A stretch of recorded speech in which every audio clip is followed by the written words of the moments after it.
اللہ کا خوف تمام حکمتوں کی اصل ہے۔ جتنی حکمتیں ہیں اس سب کی جڑ ہے اللہ کا خوف۔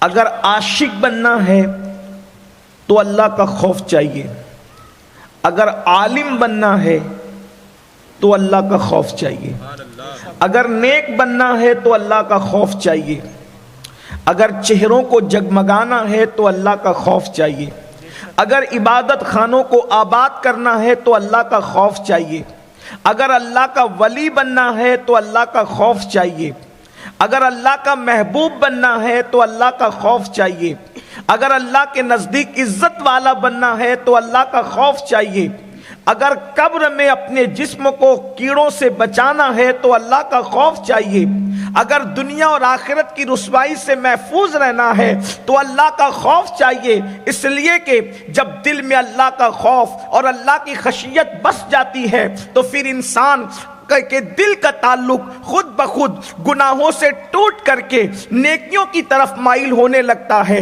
جب اللہ کا خوف انسان کے دل میں پیدا ہو جاتا ہے تو پھر انسان عیاشیوں کے اڈوں کو آباد کرنے کی بجائے وہ خدا خانوں کی طرف بڑھنے لگتا ہے۔ جب انسان کے دل میں اللہ کی خشیت پیدا ہو جاتی ہے، اللہ کا خوف پیدا ہو جاتا ہے تو انسان اپنی زبان کو گناہوں سے بچاتا ہے، اپنی نگاہ کو گناہوں سے بچاتا ہے، اپنے ہاتھ اور پیر کو گناہوں سے بچاتا ہے۔ اسی لیے میرے اللہ نے ارشاد فرمایا، یا ایھا الذین آمنوا اتقوا اللہ حق تقاتہ، اے ایمان والو اللہ سے ڈرو جیسا کہ ڈرنے کا حق ہے۔ آج دنیا کے اندر جرائم اس لیے بڑھ رہے ہیں، آج دنیا کے اندر گناہ اس لیے بڑھ رہے ہیں، آج دنیا کے اندر عیاشیاں اس لیے بڑھ رہی ہے کہ لوگوں کے دلوں سے اللہ کا خوف نکلتا جا رہا ہے، اللہ کی خشیت نکلتی جا رہی ہے۔ میرے آقا صلی اللہ علیہ وآلہ وسلم کے پیارے دیوانوں، دنیا کے اندر کرپشن اس لیے ہے کہ دلوں کے اندر اللہ کا خوف نہیں، زنا کے اڈے اس لیے آباد ہو رہے ہیں، دلوں میں اللہ کا خوف نہیں، شراب کے اڈے اس لیے آباد ہو رہے ہیں، دلوں میں اللہ کا خوف نہیں۔ یاد رکھنا، خدا کا خوف عظیم نعمت ہے۔ اللہ اکبر۔ روئے زمین پر رونے والے روتے ہیں، روئے زمین پر آنسو بہانے والے آنسو بہاتے ہیں۔ کوئی پیسہ چلے جانے پر روتا ہے، کوئی کسی کی میت پر روتا ہے، کوئی کسی کی جدائی میں روتا ہے، کوئی کسی کے غم میں روتا ہے۔ یاد رکھنا، کوئی آنسو اتنا قیمتی نہیں ہوتا جو آنسو اللہ کے خوف سے نکلنے والا قیمتی ہوتا ہے۔ اللہ کے سچے رسول، ہم سب کے آقا و مولا مصطفیٰ جان رحمت صلی اللہ علیہ وآلہ وسلم ارشاد فرماتے ہیں، اگر کوئی تنہائی میں اپنے گناہ کو یاد کر کے اللہ کے خوف سے روتا ہے اور اس کی آنکھ سے صرف مکھی کے سر کے برابر آنسو نکل جائے تو اللہ اس کے چہرے پر جہنم کی آگ کو حرام فرما دیتا ہے۔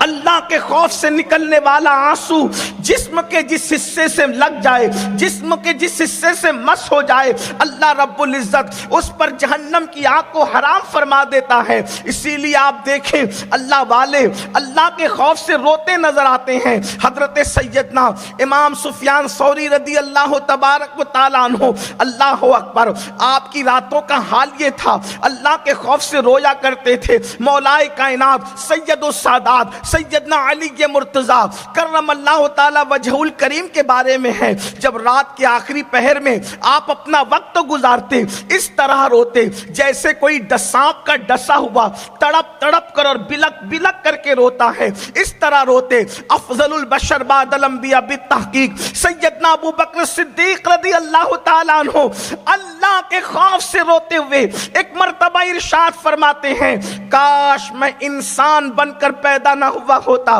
میں کسی مومن کے سینے کا ایک بال بن جاتا۔ میرے آقا صلی اللہ علیہ وآلہ وسلم کے دیوانوں، خدا کے خوف کی شان یہ ہے، اللہ کی خشیت کی شان یہ ہے۔ اللہ اکبر۔ ہر انسان سدھرنا چاہتا ہے، ہر انسان بدلنا چاہتا ہے، ہر انسان دل کا انقلاب چاہتا ہے۔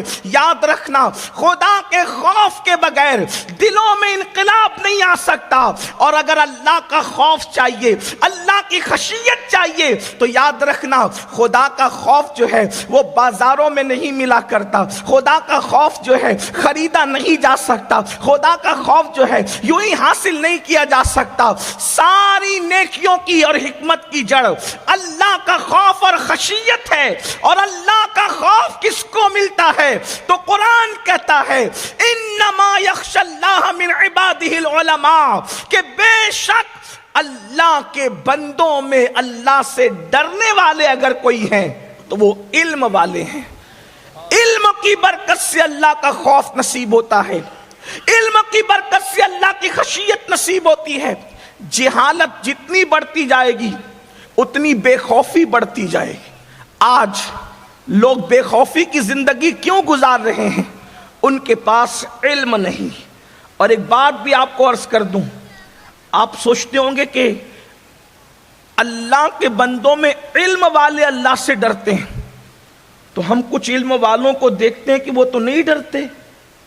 تو یاد رکھنا وہ پڑھے لکھے تو ہیں مگر عالم نہیں ہیں، اس لیے کہ عالم کی پہچان ہے کہ وہ اللہ سے ڈرے گا۔ اگر اشرف علی تھانوی عالم ہوتا تو حضور کی توہین نہ کرتا، ابن تیمیہ عالم ہوتا تو حضور کی توہین نہ کرتا۔ پڑھا لکھا تو ہے، عالم نہیں ہے، اس لیے کہ جس کے دل میں اللہ کا خوف ہوگا، جب وہ اپنے جیسے بشر کی توہین نہیں کر سکتا تو وہ خیر البشر کی توہین کیسے کر سکتا ہے؟ امام اہل سنت پڑھے لکھے بھی تھے اور عالم بھی تھے، دل کی خشیت کی وجہ سے پکار اٹھے، اللہ کی سرتا وقدم شان ہے یہ انسان نہیں، انسان وہ انسان ہے یہ۔ قرآن تو ایمان بتاتا ہے انہیں، ایمان یہ کہتا ہے میری جان ہے یہ۔ نعرے تکبیر، نعرے رسالت، عظمت مصطفیٰ۔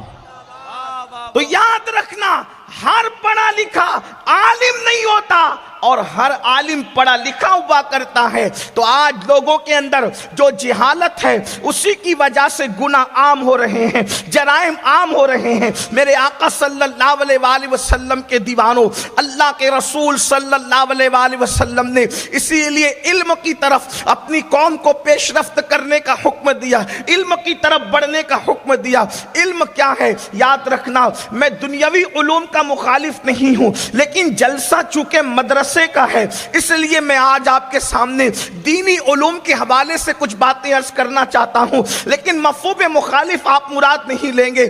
اللہ اکبر، ہم نے بھی کچھ تھوڑا بہت دنیا کے علوم پڑھے ہیں اور اللہ کا شکر ہے الحمدللہ سنی دعوت اسلامی جو ہے دنیاوی علوم کے ادارے بھی قائم کر رہی ہے۔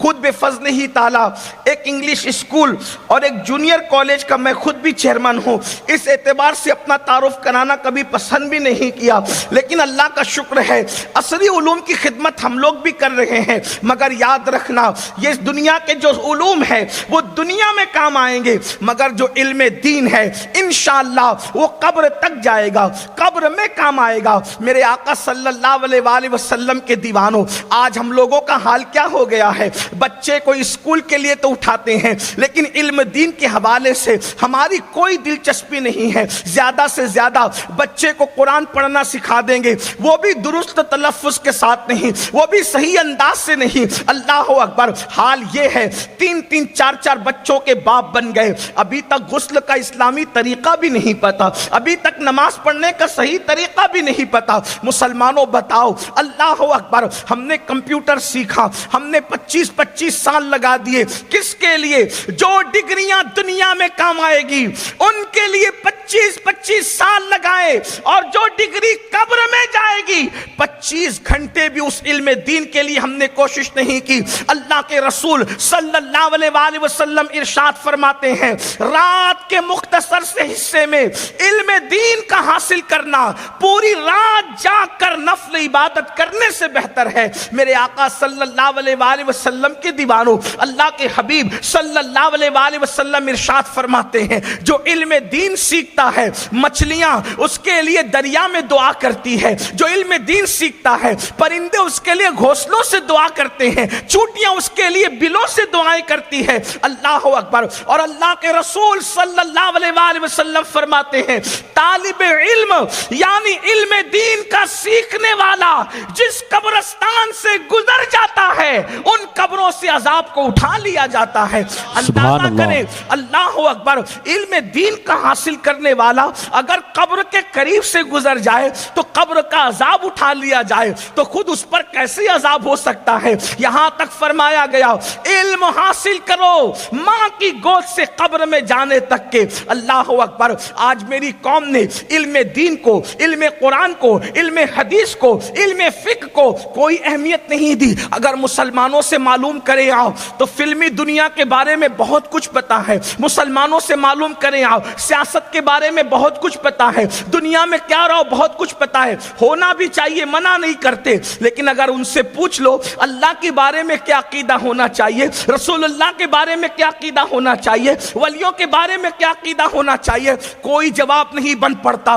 بلکہ دکھ کی بات تو یہ ہے کہ آج بہت سارے مسلمانوں کو صحیح طور پر پہلا کلمہ پڑھنا بھی نہیں آتا۔ جب کہیں نکاح پڑھانے کے لیے میں جاتا ہوں تو مائک دولہا کے منہ کے قریب کرنے کی بجائے میں اپنے منہ کے قریب کر کے اس کو کلمہ پڑھاتا ہوں، اس لیے کہ مجھے پتا ہے درجنوں کا مجمع ہے، سینکڑوں کا مجمع ہے، اگر مائک اس کے منہ کے قریب کریں گے تو بیچارے کی عزت چلی جائے گی کیونکہ وہ صحیح طور پہ کلمہ نہیں پڑھ سکتا۔ اللہ اکبر۔ جو قوم کے جوان صحیح طور پہ کلمہ نہیں پڑھ سکتے انہیں غرور ہے ہم بیت المقدس بچائیں گے، انہیں گھمنڈ ہے ہم قبلہ اول کی حفاظت کریں گے۔ ناتانو، جو پہلا کلمہ نہ پڑھ سکے وہ قبلے کا تحفظ کیا کر سکتے ہیں؟ جو اپنے آپ کو جہنم سے نہ بچا سکے وہ ظالم صہیونیوں سے اور مشرکین سے، یہود و نصارہ سے اسلام کی کیسے حفاظت کر سکتے ہیں؟ اسلام کے محافظ تو وہ تھے جنہیں نور الدین زنگی کہا جاتا ہے، صلاح الدین ایوبی کہا جاتا ہے، محمد ابن قاسم کہا جاتا ہے، جنہوں نے جانوں کو داؤ پہ لگا کر اللہ کے دین کی حفاظت کی۔ واہ واہ واہ، سبحان اللہ۔ اللہ کے بندو، دین کی اہمیت کو جانو۔ آج ہمارے بچوں کو ہم مسلمان نہ بنا سکے، جیسا مسلمان حضور دیکھنا چاہتے تھے آج ہم اپنے بچوں کو ویسا مسلمان نہ بنا سکتے، اپنی بچیوں کو ایسا مسلمان۔ آپ کیا سمجھتے جس اسٹیج پر جاؤ لوگ بڑے درد دل کے ساتھ کانوں کان کہتے ہیں مسلمانوں کی بچیاں مرتد ہو رہی ہے۔ میں نے کہا جو تمہیں پتا ہے وہ تم کہہ رہے ہو، لیکن بچیاں اور بچے جو مرتد ہو کر گھر میں ہیں ان کا غم کون منائے گا؟ آپ کے بچے اگر دنیاوی تعلیم حاصل کر رہے ہیں ان کو اسلام پہ اعتراض ہو رہا ہے، حالانکہ دنیا میں سب سے خوبصورت ترین اگر کوئی مذہب ہے تو صرف مذہب اسلام ہے۔ اس مذہب کا حسن ہی الگ ہے، اس مذہب کا خدا رحمان و رحیم اللہ، اس مذہب میں جس کو الہ مانتے وہ اللہ ہے، اس کی طاقت کیا، اس کی قوت کچھ نہیں پتا۔ بہت سارے مسلمانوں کو یہ بھی نہیں پتا قبر میں کیا۔ ایک بہت بڑے پیر صاحب نے مجھ سے پوچھا بغداد شریف، یار مرنے کے بعد قبر میں اتنی دیر تک کے کیسے پڑے رہیں گے؟ میں نے کہا پیر صاحب پڑے ہی نہیں رہیں گے، ہمارا پورا دین، آپ واللہ کوئی میں گڑھ کے بات نہیں کر رہا ہوں، اگر مائک پر نام لینا غیبت میں شمار نہ ہوتا تو میں نام لے کر بتاتا۔ قبر میں کیا ہونا ہے کچھ پتا نہیں، سیکھا ہی نہیں۔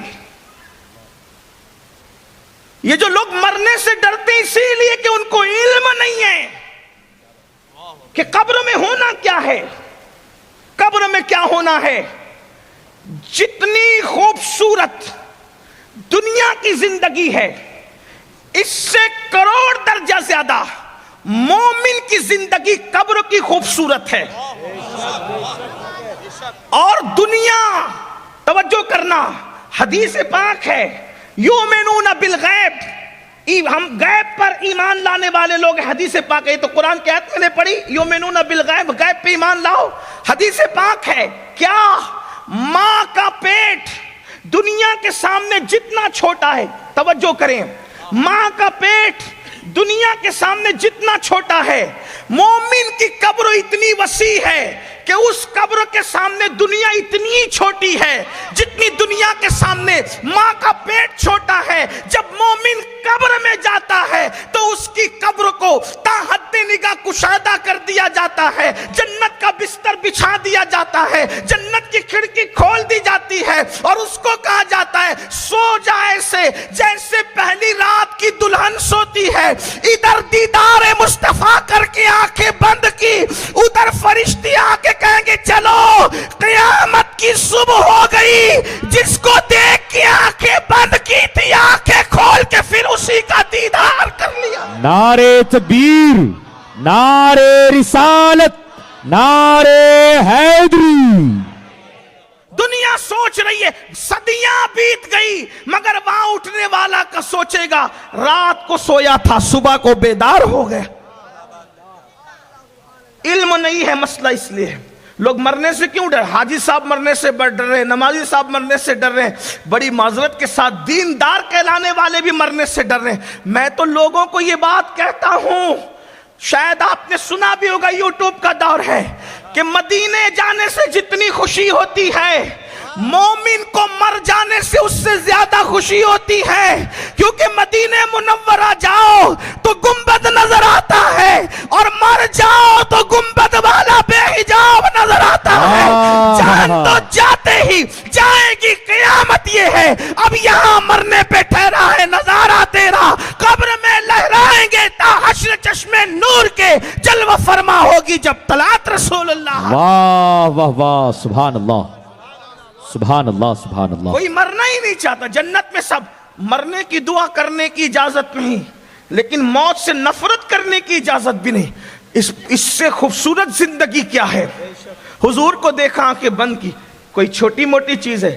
امام کہتے ہیں وہ جان دے دو وعدے دیدار پر, جان دے دو وعدے دیدار پر, نقد اپنا دام ہو ہی جائے گا, نقد اپنا دام ہو ہی جائے گا. اور کہتے ہیں اللہ اکبر, اے رضا ہر کام کا ایک وقت ہے, دل کو بھی آرام ہو ہی جائے گا, اور شاد ہر ناکام ہو ہی جائے گا. اللہ اکبر. تو آج علم کی کمی ہے, اس لیے لوگ ادھر ادھر کیوں تک رہے ہیں, علم کی کمی ہے. اسلام پر اعتراض مسلمانوں کے بچے کر رہے ہیں, علم کی کمی ہے. قوم کی بیٹیاں آج اسلام کو شک کی نظر سے دیکھ رہے ہیں, علم کی کمی ہے.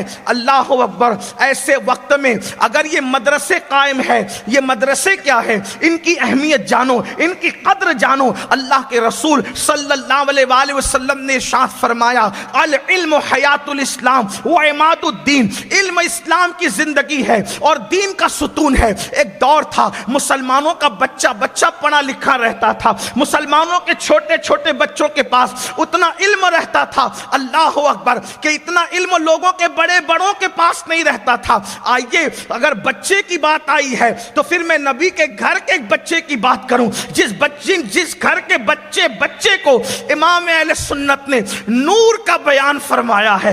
کہتے ہیں اللہ اللہ, حضرت سیدنا مالک الدینار, جنہیں مالک ابن دینار بھی کہا جاتا ہے, ایک مرتبہ ایک جنگل سے تشریف لے جا رہے ہیں. دیکھو کیسے علم سکھایا گیا, علم کا کیسے ماحول بنایا گیا, علم کا کیسے ماحول پیدا کیا گیا. مالک ابن دینار ایک جنگل سے تشریف لے جا رہے ہیں. جنگل سے جاتے جاتے کیا دیکھا, ایک ننھا سا بچہ ہے, بڑا خوبصورت سا بچہ ہے, حسین و جمیل سا بچہ ہے, اور وہ خوبصورت سا بچہ لکڑیاں چنتا ہے, اور لکڑیاں چنتے چنتے روتا ہے, کبھی روتا ہے, لکڑیاں جمع کرتا ہے. اس خوبصورت سے بچے کو دیکھ کر کے مالک ابن دینار کو خیال آیا کوئی معمولی گھر کا بچہ نہیں ہے, کوئی شہزادہ معلوم ہوتا ہے. لیکن بہرحال دل میں خیال آیا چلو اس بچے کو سلام کر لیں, تھوڑا توجہ کریں. علم دین انسان کا دماغ کھولتا ہے, انسان کی فکر کھولتا ہے, انسان کا شعور کھولتا ہے, شعور کو بالغی نصیب ہوتی ہے. اللہ اکبر.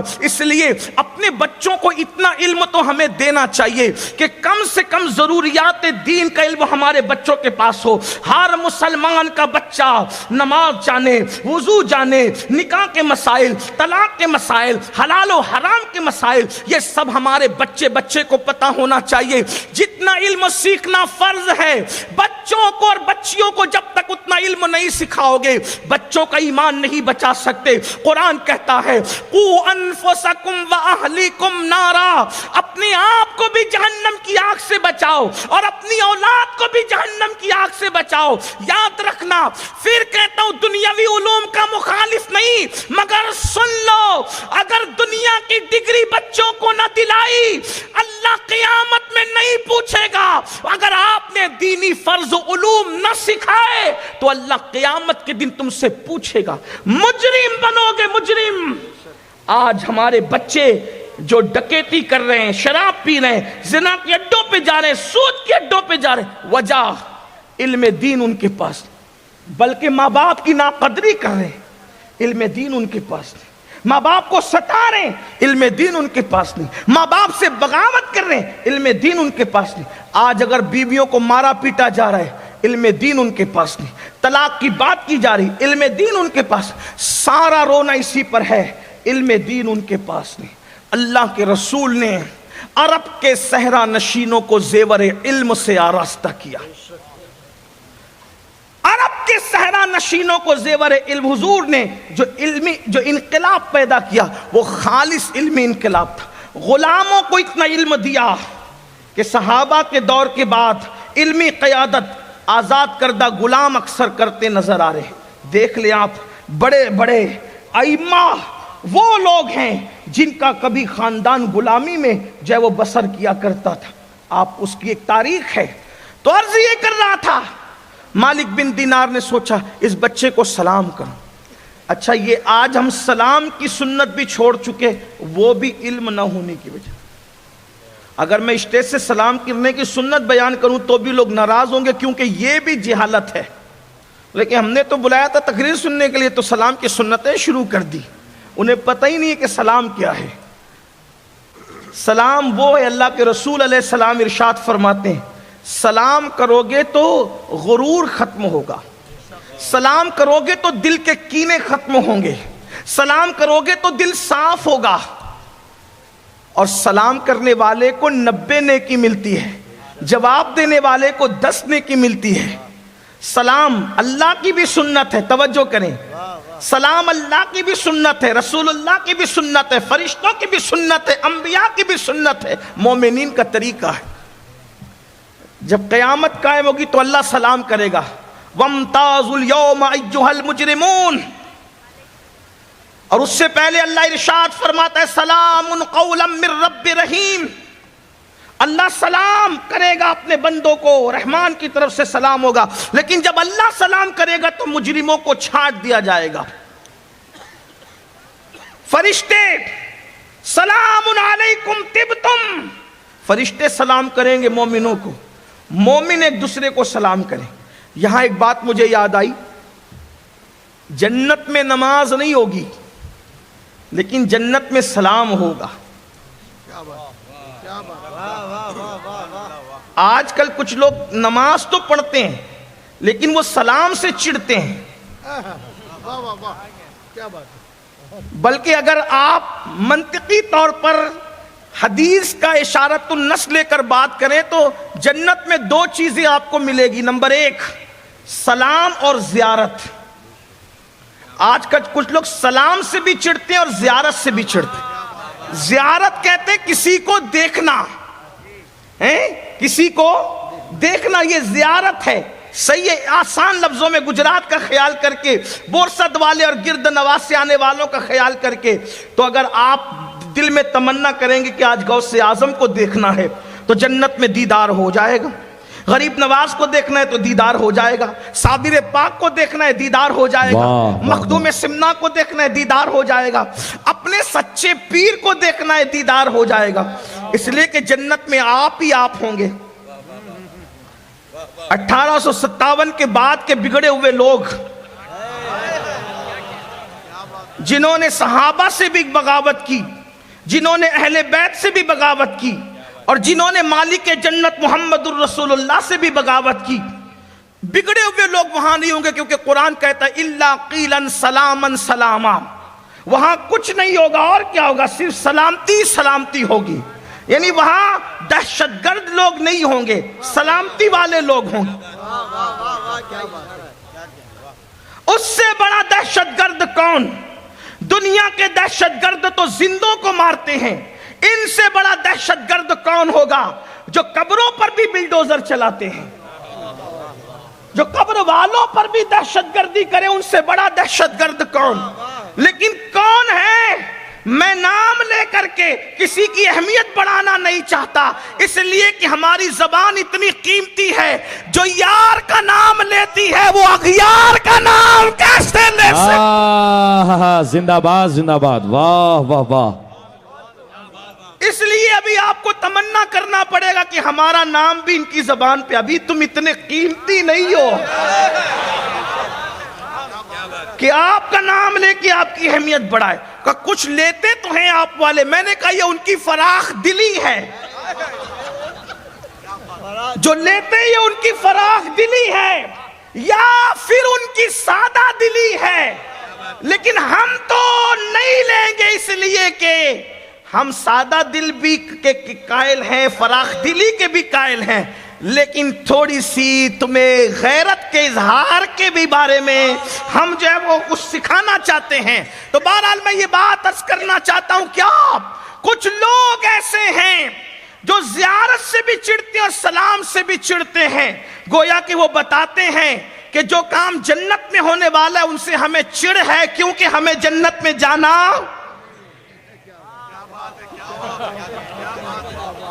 وہاں سلام، اس لیے یہاں سلام کی عادت ڈالو اور زیارت کی بھی عادت ڈالو. ہاں، زیارت کی بھی عادت ڈالو، سلام کی بھی عادت ڈالو، کیونکہ وہاں زیارتیں بھی ہوگی اور انشاءاللہ ہمیں ہی ہوگی.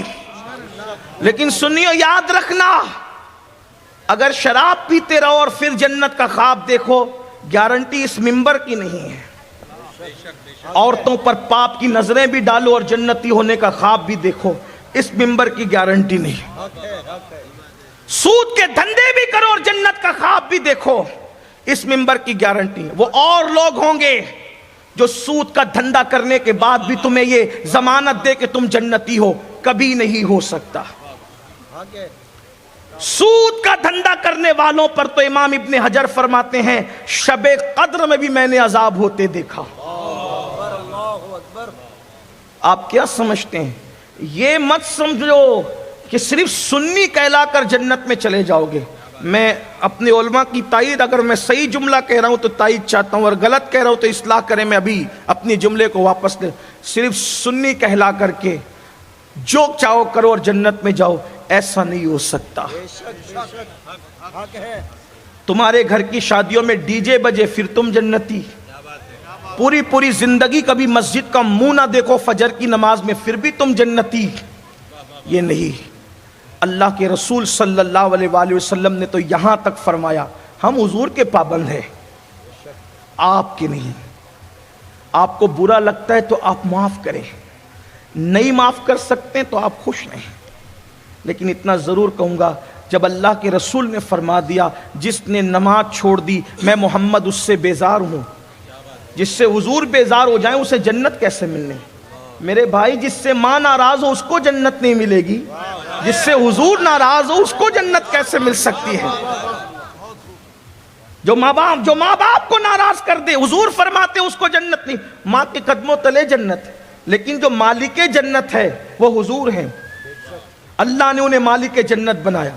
تو یہ جو خواب دیکھتے ہو نا، سود کے دھندے کر کے، شراب پی کر کے، جوا کھیل کر کے، اللہ کے رسول علیہ السلام نے ارشاد فرمایا کہ ان کے نام تو جہنم کے دروازوں پہ لکھے جاتے، اور جن کا نام جہنم کے دروازوں پہ لکھا جائے گا اس کا جہنم میں جانا ہے. نہیں برداشت کر سکتے جہنم کے عذاب کو. اللہ کے بندو، آپ کیا سمجھتے ہو دین کو اور آخرت کو، قیامت کو اور حساب کتاب کو؟ اللہ کے رسول صلی اللہ علیہ وآلہ وسلم جو خود مالک جنت ہے، ذرا توجہ کرنا اس پر، بہنوں کی بھی توجہ، اللہ کے رسول کی بات کرنا جس کے لیے کائنات بنے، جن کی عزت کے اظہار کے لیے میدان محشر ہے، جس کو مالک جنت بنایا، جب ان کی داڑھی میں کچھ سفید بال صدیق اکبر نے دیکھے، توجہ کرنا اس پر، حضور کی داڑھی میں چند بال، 10 یا 12 بال، مختلف روایتیں ہیں، چند سفید بال رسول اللہ کی داڑھی میں صدیق اکبر نے دیکھے تو عرض کیا یا رسول اللہ آپ کے بال سفید ہو رہے ہیں؟ تو اللہ کے رسول نے فرمایا ابو بکر، سورہ ہود، سورہ واقعہ، سورۃ النبا، ان سورتوں نے مجھے بوڑھا کر دیا۔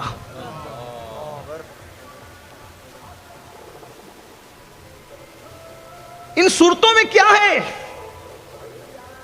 ان صورتوں میں کیا ہے؟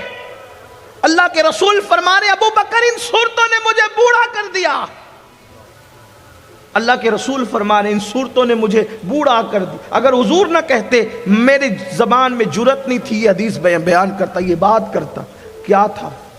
ہم کہے لگا رہے میدان محشر سن کے، حضور قرآن میں میدان محشر پڑھ کر کے حضور کو اتنا اللہ اکبر امت کے حوالے سے غم لاحق ہو رہا ہے کہ اللہ کے رسول فرما رہے کہ ان صورتوں نے مجھے بوڑھا کر دیا۔ آقا ارشاد فرماتے عائشہ میرے اللہ کا فرمان ہے کہ تم میں سے ہر کسی کو جہنم سے گزرنا پڑے گا، اگر اللہ کرم کر دے تو وہ جہنم سے گزر جائے گا، ورنہ اس کا ٹھکانہ جہنم ہے۔ مجھے بتائیے صرف ایک زرہ کو اللہ کے رسول کی اجازت سے لیے بغیر پوچھے اپنے پاس رکھ لینے والے ایک شخص، ان کا کیا حال ہوا؟ شرح الصدور میں امام جلال الدین سیوطی لکھتے ہیں کہ اللہ کے رسول جنت البقیع میں گئے۔ تھوڑا دھیان سے سن، بہت سستی سمجھ لیے جنت، اور سستی سمجھیے جنت۔ جلسے میں ایک بار سبحان اللہ کہہ دو، پھر پوری زندگی جنابت کا غسل نہ بھی کرو تو بھی جنتی ہو۔ کتنی یقینی جنتی ہے تو جنت ہے تمہاری، سوچو، غور کرو، کس بلا کی میں سے ہے سرشار ہم، دن ڈھلا ہوتے نہیں ہوشیار ہم۔ اللہ کے رسول جنت البقیع میں تشریف لے گئے، ایک صحابی ساتھ میں تھے، حضور نے فرمایا ہٹ ہٹ ہٹ، مفہوم اس طرح کا کچھ۔ وہ جو ساتھ میں تھے انہوں نے سمجھا مجھے ہٹنے کو کہتے ہیں، آقا نے فرمایا تجھے ہٹنے کو نہیں کہہ رہا ہوں، یہ جو قبر میں سو رہا ہے نا، دراصل یہ عذاب میں گرفتار ہے، جنت البقیع میں، وہ عذاب میں، مفہوم بیان کر۔ حضور یہ آقا فرماتے ہیں ہاں میں نے اس کو زکوٰۃ وصول کرنے کے لیے بھیجا تھا، تو زکوٰۃ میں ایک زرہ آئی تھی، اس زرہ کو اس نے اپنی مرضی سے اپنے پاس رکھ لیا، تو میں دیکھ رہا ہوں کہ وہ زرہ جہنم کی آگ کی بنا کر کے اس کو پہنا دی گئی ہے۔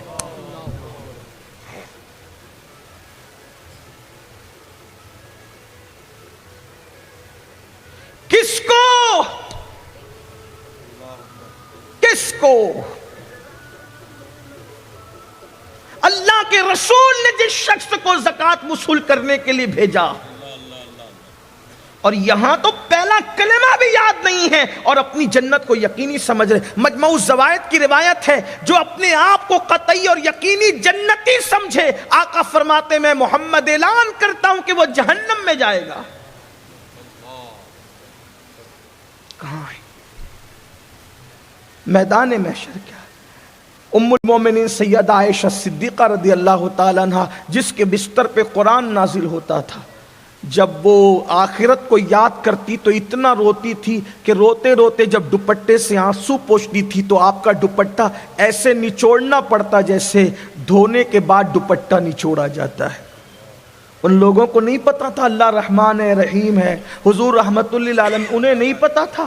انہوں نے قرآن اترتے دیکھا، انہوں نے حضور کے معجزات دیکھے، درختوں کو حضور کے قریب آتے دیکھا، حضور کے اشارے سے درختوں کو جاتے دیکھا، کنکریوں کو حضور کے اشارے سے کلمہ پڑھتے دیکھا، حضور کے ہاتھوں میں کھانے کو تسبیح کرتے دیکھا۔ حضور علیہ الصلوۃ والتسلیم کے ذریعے سے انہوں نے دیکھا کہ پتھر حضور پر درود پڑھ رہے ہیں، سلام پیش کر رہے ہیں۔ حضور کے معجزات اپنی آنکھوں سے دیکھا، ان کا ایمان کتنا مضبوط تھا، اللہ اکبر۔ اس کے بعد بھی وہ روتے ہیں، بلکتے ہیں، آؤ بکا کرتے ہیں۔ اللہ اللہ، آئیے ایک حدیث اور سن لے، ایک روایت اور سن لے۔ جب سیدنا فاروق اعظم، جن کو میرے آقا نے جنت کی بشارتیں دی اور فرمایا میرے بعد کوئی نبی ہوتا تو عمر ابن خطاب ہوتے، وہ فاروق اعظم جب ان کو شہید کیا گیا، آپ نے اپنے بیٹوں سے کہا میرے بیٹوں تم میرے فرما بردار ہو، مجھے زمین پر ڈال دو۔ اور جب زمین پر آپ کو ڈالا گیا تو آپ اپنا رخسار زمین پہ مل کر اللہ کی بارگاہ میں رونے لگے۔ عبداللہ ابن عباس کہنے لگے امیر المومنین آپ تو وہ ہیں، آپ کے ذریعے سے دین کو عزت ملی، آپ کے ذریعے سے اتنی فتوحات نصیب ہوئی۔ فاروق اعظم کہتے اے ابن عباس، عمر کی تو تمنا بس اتنی ہے، اللہ نہ مجھے کوئی اجر دے نہ عذاب دے، برابر سرابر چھوڑ دے، عمر کامیاب ہو جائے۔ یہ ان کی عاجزی ہے، یہ ان کی انکساری ہے۔ اور ہمیں کیا ہو گیا؟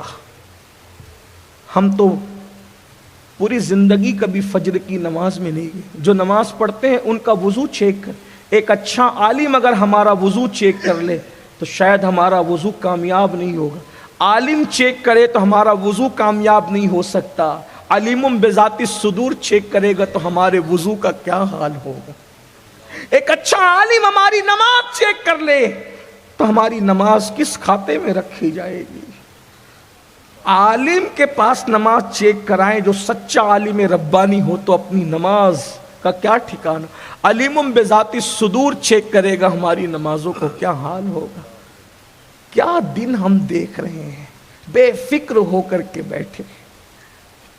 سیدنا فاروق اعظم اتنا روتے تھے کہ چہرے پہ نشان بن گئے۔ امام غزالی رحمت اللہ علیہ فاروق اعظم کا ایک واقعہ پیش کرتے ہیں جس کا مفہوم پیش کرتے ہیں۔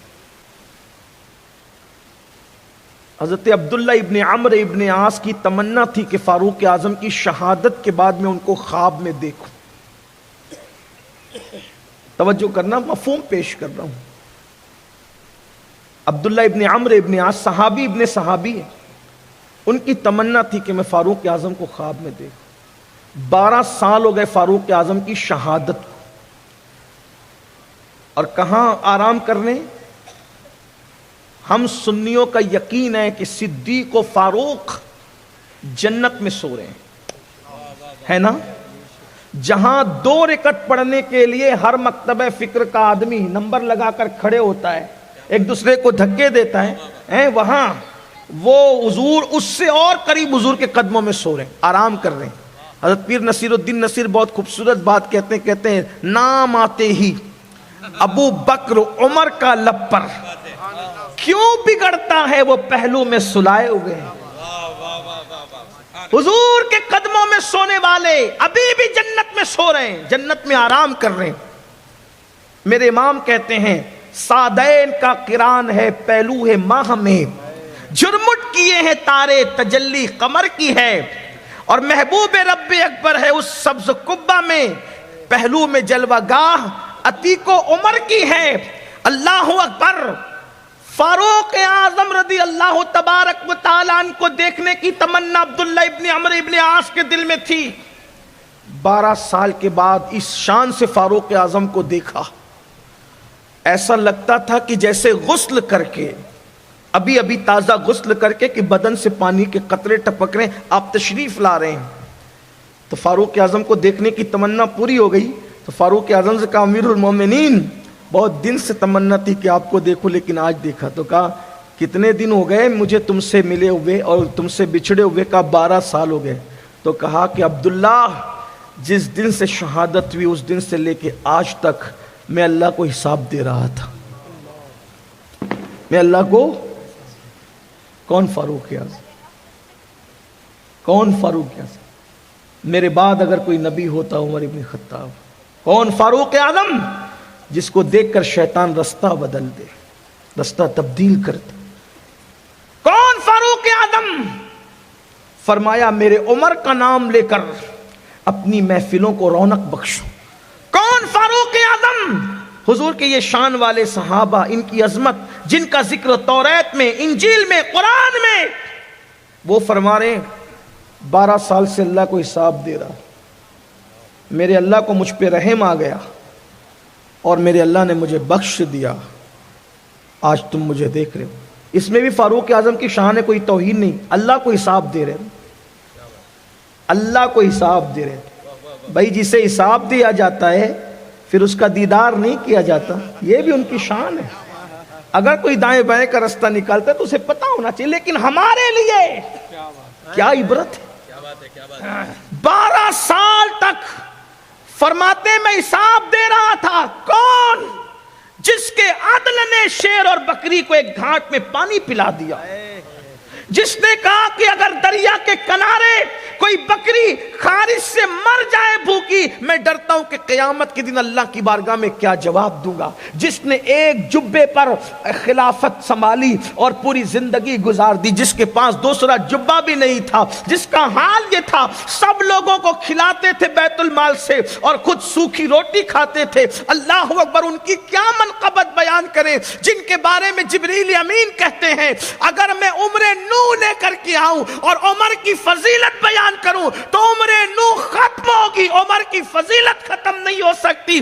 ایسی ہستی فرمائے 12 سال سے میں اللہ کو حساب دے رہا تھا، جس کے تقوی کا عالم یہ ہے کہ جب اپنے گھر کا حساب کرتے ہیں تو گھر کا چراغ جلاتے ہیں، اور بیت المال کا حساب کرتے ہیں تو حکومت کا چراغ جلاتے ہیں۔ جس کے بدن پہ پیون تھے، پیون والے کپڑے پہنے، اللہ اکبر، جس نے کبھی مشکوک لقمہ نہیں کھایا، وہ فرماتے 12 سال تک میں اللہ کو حساب دیتا رہا۔ سود کے دھندے کرنے والوں، کہاں سے طاقت لاؤ گے اللہ کی بارگاہ میں جواب دینے کی؟ زنا کے اڈوں کو آباد کرنے والوں، کہاں سے زبان میں طاقت لاؤ گے اللہ کی بارگاہ میں جواب دینے کی؟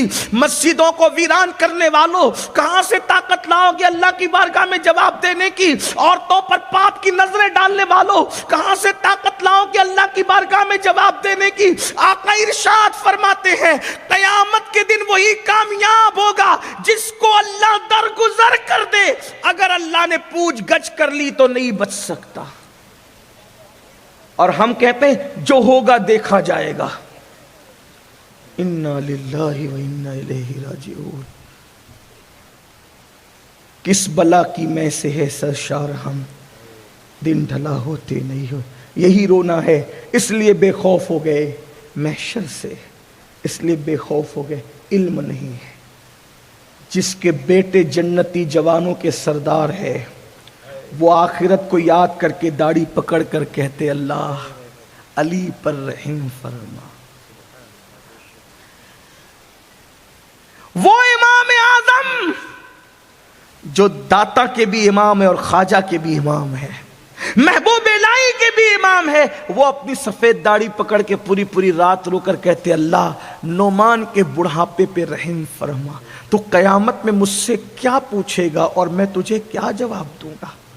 جو رمضان شریف میں 61 قرآن ختم کرتے تھے، ان کی فکر آخرت اور اللہ کے خوف کا یہ عالم ہے۔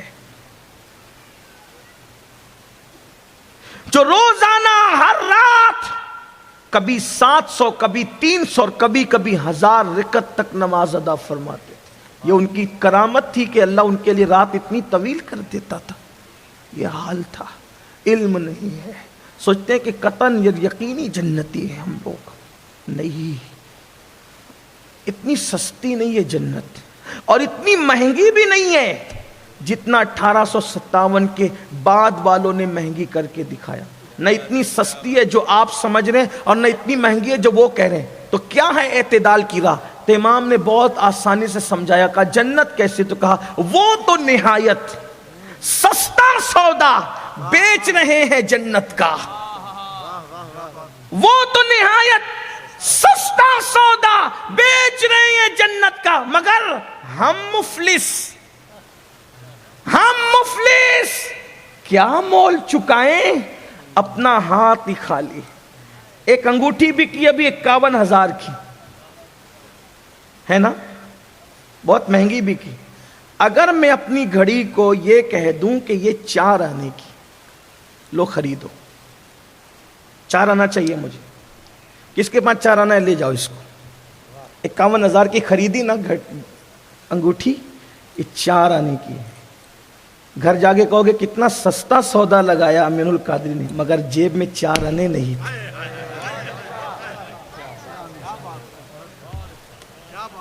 ہنسنے کی بات نہیں, یہ رونے کی بات ہے. اگر جیب میں 4 آنے نہیں ہو, اتنی سستی قیمت کے بعد بھی گھڑی خرید نہیں سکتے. جنت تو سستے میں بک رہی ہے کیا اپنے پاس؟ ہم مفلس کیا مول چکائیں, ہم مفلس. گھڑی خریدنے کے لیے 4 آنے چاہیے تھے, نہیں ہے نا تمہارے پاس. مجھے 54 چاہیے, نہیں ہے نا. کروڑ پتی ہو لیکن 54 اس وقت تمہارے پاس نہیں ہے, میں جانتا ہوں. نہ ان کے پاس ہے نہ تمہارے پاس. نہیں خرید سکے نا میری گھڑی, کروڑ پتی ہو کر بھی, کیونکہ تمہارے پاس وہ قیمت نہیں ہے جو مجھے چاہیے. جو قیمت مجھے چاہیے اگر وہ تمہارے پاس نہیں ہے تو ارب پتی کروڑ پتی ہو کر بھی, بلکہ 51,000 کی انگوٹھی خریدنے والا میرا بھائی بھی میری 54 کی اس گھڑی کی قیمت کا جو ہے وہ متحمل نہ ہو سکا. سوچو تو صحیح, جنت کی قیمت اگر ایک نیکی بھی ہو صحیح ہے ہمارے پاس. ایک نیکی کی بات, ایک نیکی, صرف ایک نیکی. اب یہ ایک نیکی ہمارے پاس نہیں ہے. میں نے کہا اپنے زوم میں نیک ہونا الگ بات ہے, اور یار کی نگاہ میں نیک ہونا الگ ہے. وہ تو نہایت سستا سودا بیچ رہے ہیں جنت, ہم مفلس کیا مول چکا. ہم تو مفلس, اپنا ہاتھ ہی خالی, کچھ نہیں ہے ہمارے پاس. میرے بھائیوں کچھ فکر کر لو, پہلی اور آخری بار دنیا میں آئے ہو, کچھ سوچو, دین کو اہمیت دو. دین, علم دین سیکھو, مذہب کو اہمیت دو. آج قوم کی بیٹیاں, قوم کے بچے کیا چاہتے ہیں؟ میرے معیار کی بیوی چاہیے, میرے معیار کی بہو چاہیے, میرے معیار کا شوہر چاہیے. معیار کیا ہے؟ میں ڈاکٹر ہوں, مجھے ڈاکٹر بیوی چاہیے. میں ڈاکٹر ہوں, مجھے ڈاکٹر شوہر چاہیے. میں ٹیچر ہوں, مجھے ٹیچر بیوی چاہیے. میں کہتا ہوں یاد رکھنا, توجہ کرنا, اسی لیے گھر جل رہے ہیں, گھروں میں آگ لگ رہی ہے, ہاتھوں کی مہندی نہیں چھوٹتی, طلاق کی بات آتی ہے. کیوں؟ کیونکہ جو ڈاکٹر ہو وہ اچھا شوہر بھی ہو ضروری نہیں ہے. شوہر ہونے کے لیے اچھا شوہر ہونا ضروری ہے, ڈاکٹر ہونا ضروری نہیں ہے. بیوی ہونے کے لیے اچھی بیوی ہونا ضروری ہے, ٹیچر ہونا ضروری نہیں ہے. جو ٹیچر ہو وہ بیوی کا پیار دے سکے ضروری نہیں, جو ڈاکٹر ہو وہ بیوی کا پیار دے سکے ضروری نہیں, جو انجینئر ہو وہ شوہر کا پیار دے سکے ضروری نہیں. اس لیے کہ انجینئر گھر بنا سکتا ہے, بیوی کا پیار یا شوہر کا پیار دے یہ ضروری نہیں. تم نے ڈگریاں دیکھی, صاحب دل لوگ نہیں دیکھے. یاد رکھنا, گھروں کو آباد کرنا ہے تو معیار یہ ہے, میرا دل محبت بھرا ہے تو کوئی محبت بھرا دل بھی چاہیے. واہ جب واہ تک واہ, ہم دل والے دیکھتے تھے تب تک گھر جنت نشان تھا. جب سے ڈگری والے دیکھنا شروع کر دیے گھروں کے اندر آگ لگ گئی. پچھتا رہے ہو, پچھتا رہے. اور یہ محبت بھرا کس کے پاس دل ہوگا؟ جس کا دل مدینے کے تاجدار سے لگا.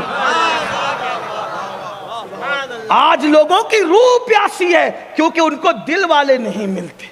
ڈگری والے تو ملتے ہیں, دل والے نہیں ملتے. یاد رکھنا, پہلے ڈگریاں والے نہیں تھے, دل والے تھے.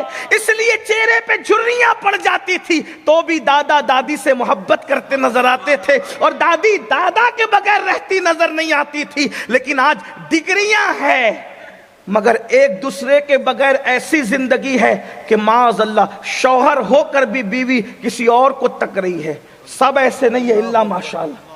بیوی ہو کے بھی شوہر کسی اور میں جان ڈالے ہوئے ہیں. وجہ ڈگریاں دیکھی.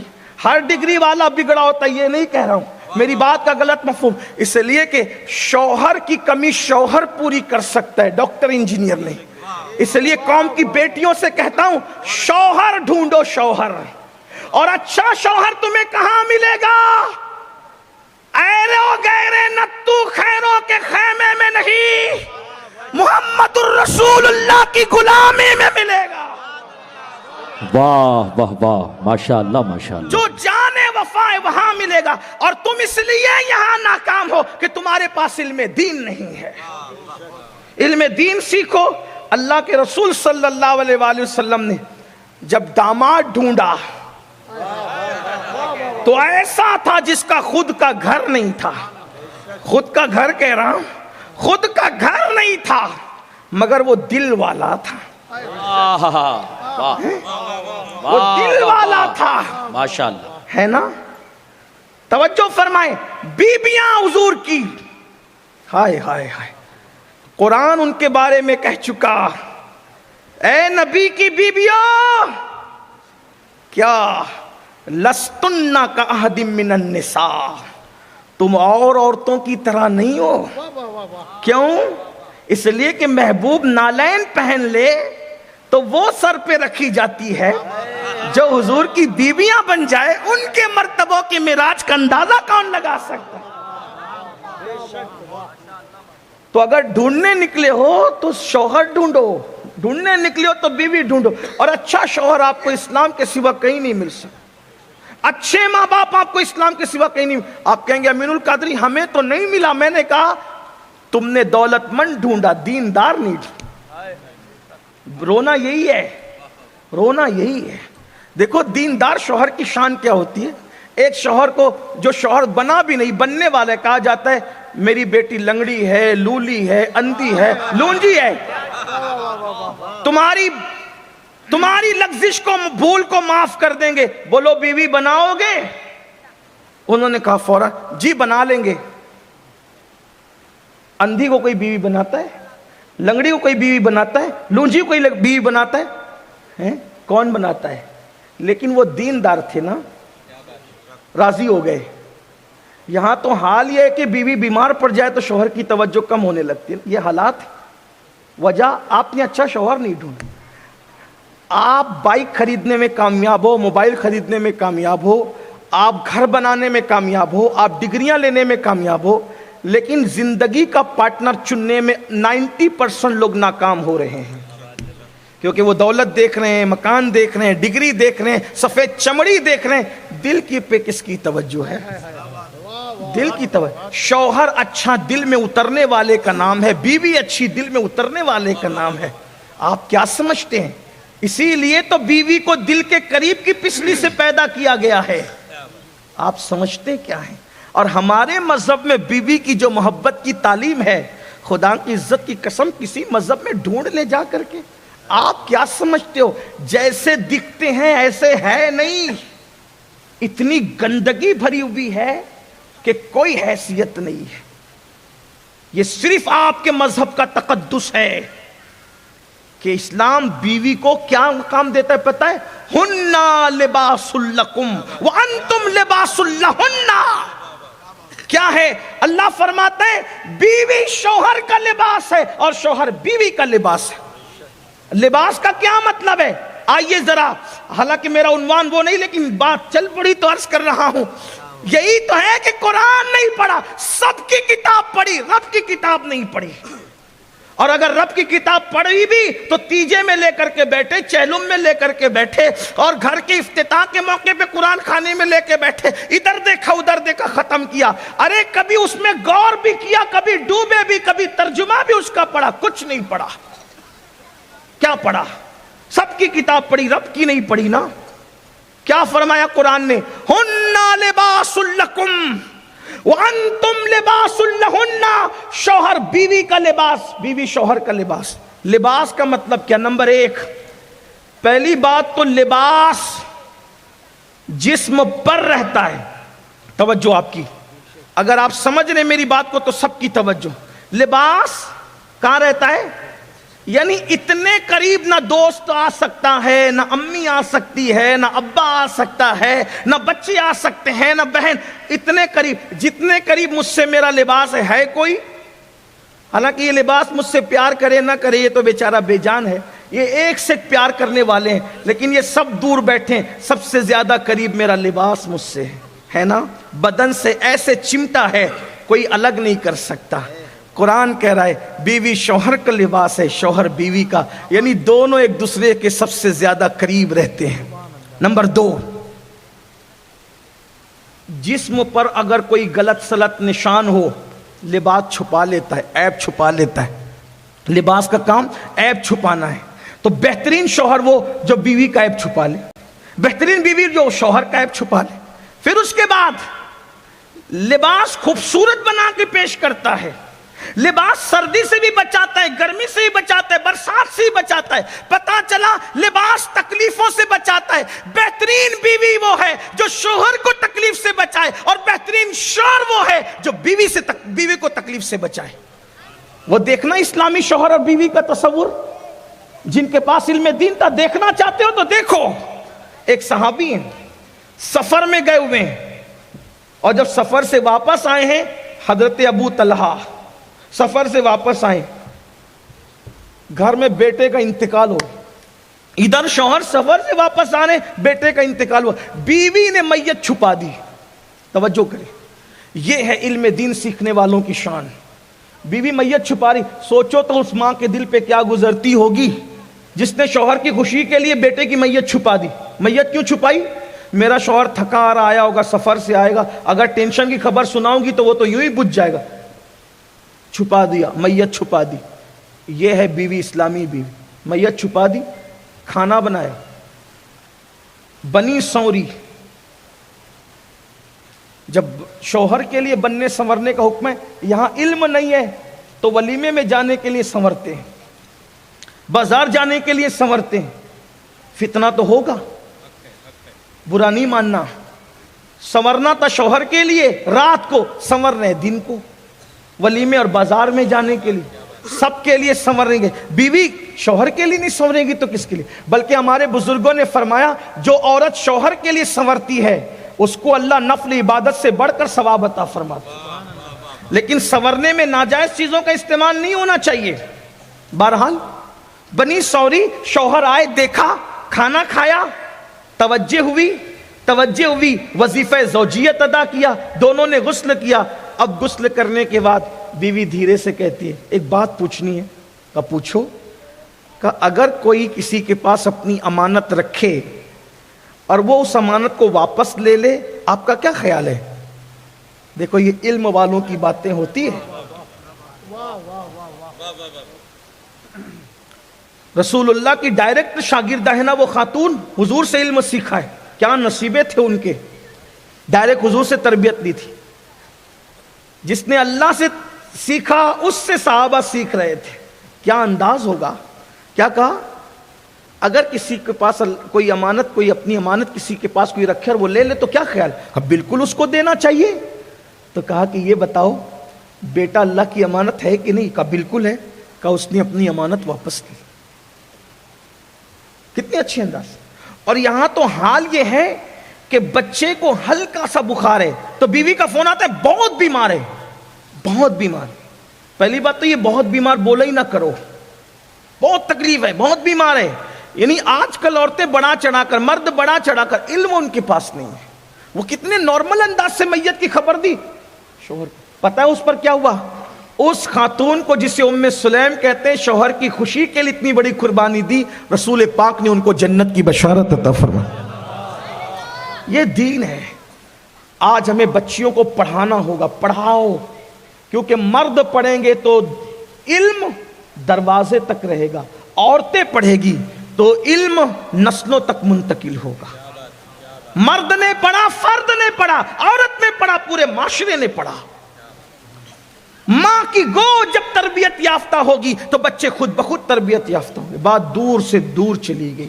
عرض کر رہا تھا سلام کرو. سلام کی بڑی فضیلت ہے. زیارت کی عادت بناؤ. اور ایک بات یاد رکھنا، اگر کسی سے کینہ کپٹ بھی ہو نا اس کو بار بار سلام. ایک بات آپ کو بتاؤں, اگر حضور کے ساتھ جنت میں جانا ہے تو ایک نسخہ ذرا میں بھی آج آپ کو بتا دوں. جانا ہے حضور کے ساتھ جنت, اللہ کے رسول فرماتے ہیں اے انس صبح اس حال میں کر کے کسی مومن کے لیے تیرے دل میں کینہ نہ ہو, جس کا دل کینے سے پاک ہوگا وہ جنت میں میرے ساتھ ہوگا. مت رکھو کسی کے لیے کینہ, چھوڑ دو, ٹینشن چھوڑو.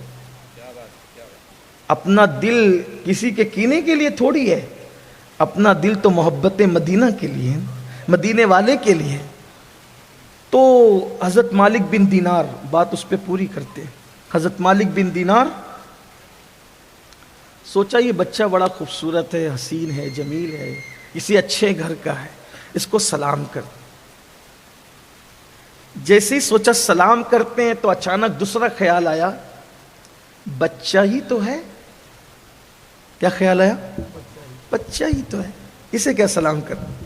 اچھا دونوں خیال آئے تھے, ایک کہیں اور سے آیا تھا, ایک کہیں اور سے آیا تھا. ابھی آپ کو سمجھ میں آئے گا کہاں سے آیا. خیال بھی ایک جگہ سے نہیں آتے نا, الگ الگ جگہ سے آتے. ہاں آگے بڑھ گئے, مالک سلام کیے بغیر آگے بڑھ گئے. پھر خیال آیا تیسرا, مالک تو نے کیوں سلام نہیں کیا؟ بچہ سمجھ کرنا, جب اللہ کے رسول چھوٹے چھوٹے بچوں کو سلام کرتے تھے تو کون ہے؟ او تو کون ہے؟ حضور چھوٹے چھوٹے بچوں کو سلام کرتے تھے, تو کون ہے؟ پلٹے السلام علیکم ورحمت اللہ.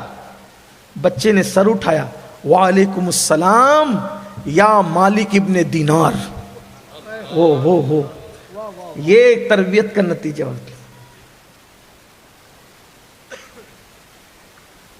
یہ فیضان نظر تھا یا کہ مکتب کی کرامت تھی؟ سکھائے کس نے اسماعیل کو آداب فرزندی؟ گھر کا ماحول بہت بدلتا ہے, گھر کے ماحول کا اثر.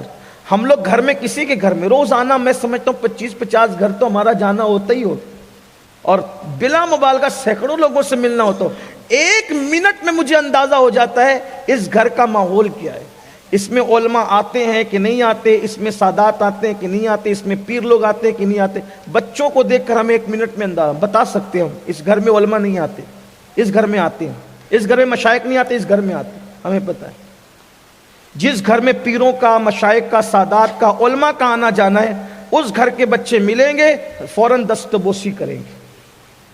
جن گھر میں نہیں آنا جانا ہے وہ نارمل ایک ہاتھ ملائیں گے, ایسے ملا کر کے چلے جائیں. ماحول الگ ہے. آپ سب کے قریب رہتے ہو, ذرا علماء سے بھی رشتہ جوڑو, علماء سے بھی تعلق قائم کرو, سادات سے تعلق قائم کرو, مشائخ سے تعلق. ان کی برکتیں ہیں, بہت برکتیں ہیں, بلکہ حدیث پاک میں آتا ہے کہ جب انسان کے نام اعمال اس کو جنت میں لے جانے کے قابل نہ ہوں گے تو اللہ پاک فرمائے گا اس سے پوچھو کیا زندگی میں کبھی اس نے کسی عالم دین سے محبت کی تھی؟ اگر محبت کی تھی تو اس محبت کے صدقے بخشا جائے گا. اگر وہ بھی نہیں کیا تھا تو کہا جائے گا اس سے پوچھو کہ اس کا نام کسی عالم کے نام پہ رکھا گیا تھا. اگر ایسا ہوگا تو بھی بخشا جائے گا. اگر یہ بھی نہیں تھا تو پوچھا جائے گا کیا کسی عالم کے محلے میں رہا تھا؟ اس پہ بھی بخشش ہوگی. اگر ایسا بھی نہیں ہوا کہا کبھی کسی عالم کی محفل سے گزر گیا تھا, اس پہ بھی بخشا جائے. یہ علم والوں کی برکتیں ہیں. لیکن پھر کہتا ہوں وہ عالم کون ہوگا؟ یخش اللہ والا. ہاں یہ بات آپ کو خیال رکھنا چاہیے, ورنہ اگر آپ ہر ایک کے پیچھے چل پڑیں گے, گستاخ کے پیچھے بھی, جو حضور کے ماں باپ کو بھی کافر کہتے ہوں, تو آپ کو خیال کرنا چاہیے. ہاں عالم کی تعریف, کتنے ہی بڑے مدرسے کا فارغ ہو, اگر اس کے اندر یکش اللہ کا جلوہ نہیں ہے تو وہ پڑھا لکھا تو ہو سکتا ہے, عالم نہیں ہو سکتا. ہاں تو عرض کیا کر رہا تھا, اس بچے نے کہا وعلیکم السلام یا مالک الدینار. اے بچے تو تو بڑا عارف معلوم. عارف, یہ عارف تصوف میں ایک اصطلاح ہے. عابد, زاہد, عاشق, عارف. اب اس کی تشریح کروں گا تو شاید آپ اٹھ کے بھاگیں گے, آپ مجھے چھوڑ کے چلے جائیں گے, کہیں گے یہ پاگل تو نہیں ہوا. لیکن اتنا کہہ دوں, عابد جب عبادت کرتا ہے تو ثنا پڑھتا ہے, عوذ باللہ پڑھتا ہے, بسم اللہ پڑھتا ہے, سورہ فاتحہ پڑھتا ہے, ایسے ہی ہے نا؟ ہاں. لیکن عارف جب کہتا ہے نا سبحان اللہ, تو اس کے سبحان اللہ کہنے سے عرش کے پائیں کانپتے ہیں. یہ عارف لوگ. ہاں, آپ کیا سب ایک جیسے نہیں ہوتے, سب کی عبادت ایک, نمازیں سب کی ایک جیسی نہیں ہوتی. یہ میں کہاں سے بول رہا ہوں؟ حضرت مجدد الفسانی کو اٹھا کر کے پڑھو, آپ کو سمجھ میں آئے گا. تو کہا مالک الدینار نے کہا بچے, اس سے زیادہ نہیں بتاؤں گا عارف کی بات, ورنہ پھر مجھے لوگ کہتے ہیں کہ تو یہ بات خانقاہ کی بات جلسے میں نہ کیا کرتے. میں نے بھی سوچا کہ نہیں کریں گے, خانقاہ میں ہی کریں گے. لیکن کچھ خانقاہی لوگ بیٹھے ہوتے تو مجھے بھی کچھ شوق ہوتا ہے کہ ان کو سبق سنا لوں. ہاں چلیں ٹھیک ہے, آگے بڑھتے ہیں. کیا ہوا؟ اے بچے, تو عارف ہے, میرا نام بھی جانتا, میرے باپ کا نام بھی جانتا, جبکہ تیری میری ملاقات کبھی نہیں ہوئی. اس بچے نے کہا او مالک, جب اللہ نے روحوں کو جمع کیا نا, روحوں کا اجتماع کیا, تو اللہ نے پوچھا تھا نا لست بربکم, تو تیری میری روح قریب قریب کھڑی تھی. تو مجھے بھول گیا, میں تجھے پہچانتا ہوں. ہاں, او تب حضرت مالک الدینار کو پتہ چلا یہ چھوٹا سا ہے بچے, تو بڑی عرفان کی بات کرتا ہے, لیکن تیرے ماں باپ نے تجھ پہ ظلم کیا. بچپنے میں تجھے لکڑی جمع کرنے بھیج دیا, تو یہ محنت کر کے تو رو رہا ہے نا. کہا میرے ماں باپ کی غیبت نہ کر, میرے ماں باپ نے مجھ پہ کوئی ظلم نہیں کیا, میں خود شوق سے آیا لکڑیاں کہ میں اپنے ماں باپ کی خدمت کروں. کہا پھر روتا کیوں ہے؟ کہا روتا اس لیے ہوں کہ لکڑیوں کو دیکھ کر رو رہا ہوں کہ جب میں یہ لکڑیاں گھر لے جاتا ہوں تو میری ماں بڑی بڑی لکڑیاں جلانے کے لیے جب چولہے میں ڈالتی ہے تو بڑی لکڑیاں نہیں جلتی, تو وہ چھوٹی چھوٹی ڈال کر کے جلاتی ہے. تو مجھے ڈر لگتا ہے جب بڑوں کو جہنم میں ڈالا جائے گا تو کہیں ہم چھوٹوں کو بھی نہ ڈال دیں, اس لیے میں رو رہا ہوں. ماں باپ کے ظلم کی وجہ سے نہیں, میرے ماں باپ ظالم نہیں ہیں. اللہ اکبر. تب حضرت مالک الدینار کو خیال آیا, ایک مسئلہ دماغ میں لے کے پھر رہا ہوں, کوئی جواب نہیں دیتا, اسی بچے سے پوچھ لوں, اسی بچے سے پوچھ لوں, اسی بچے سے پوچھ لوں. ایک سوال کا جواب کوئی نہیں دے سکا, اسی بچے سے پوچھ لوں. اے بچے, تیری باتیں سن کے میں متاثر ہوا, تیری تربیت بڑی زبردست پیمانے پہ کی گئی ہے. ایک سوال ہے, میں نے بڑے بڑوں سے پوچھا, کوئی جواب نہیں دے سکا, آپ جواب دیں گے میری بات کا؟ کہا پوچھو پوچھو. تو کہا یہ بتاؤ, قلب میں اور نفس میں کیا فرق ہے؟ قلب مطلب دل, اور نفس مطلب جو برائیوں کی طرف لے جاتا ہے, نفس امارہ.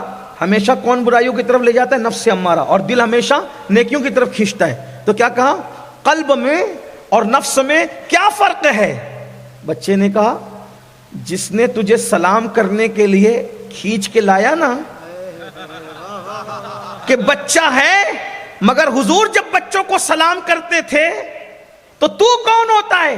جس نے تجھے جانے کے بعد بھی کھینچ کے لایا اس کو دل کہتے ہیں.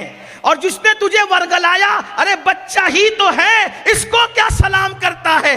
جس نے نیکی سے روکا وہ نفس تھا, اور جس نے نیکی کی طرف کھینچ کر لایا اسی کو دل کہتے ہیں. یہ نفس اور قلب میں فرق ہے. او بچے, تو میرے دل کے احوال بھی جانتا ہے, تو کون ہے یہ تو بتا. کہ جسے باب مدینۃ العلم کہتے ہیں اسی کے گھر کا بچہ ہوں. علی کا گھر بھی کیا گھر ہے کہ اس گھر کا ہر ایک بچہ جہاں پیدا ہوا شیر خدا معلوم.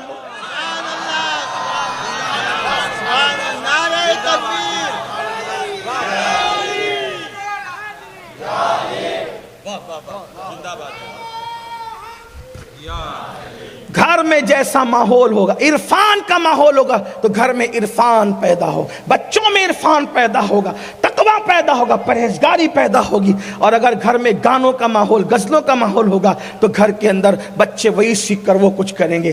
آئیے علم کی طرف پیش رفت کریں. اپنے بچوں کو اتنا پڑھائیں، بچیوں کو بھی ماشاءاللہ جو مدارس ہیں ان مدارس کی قدر کیجئے، علم کی طرف بڑھیے۔ اللہ پاک سب سے پہلے مجھے آپ سب کو توفیق بخشے، گفتگو کے درمیان کوئی غلطی ہو تو اللہ پاک معاف فرمائے۔ استغفر اللہ ربی ان ربی لغفور رحیم۔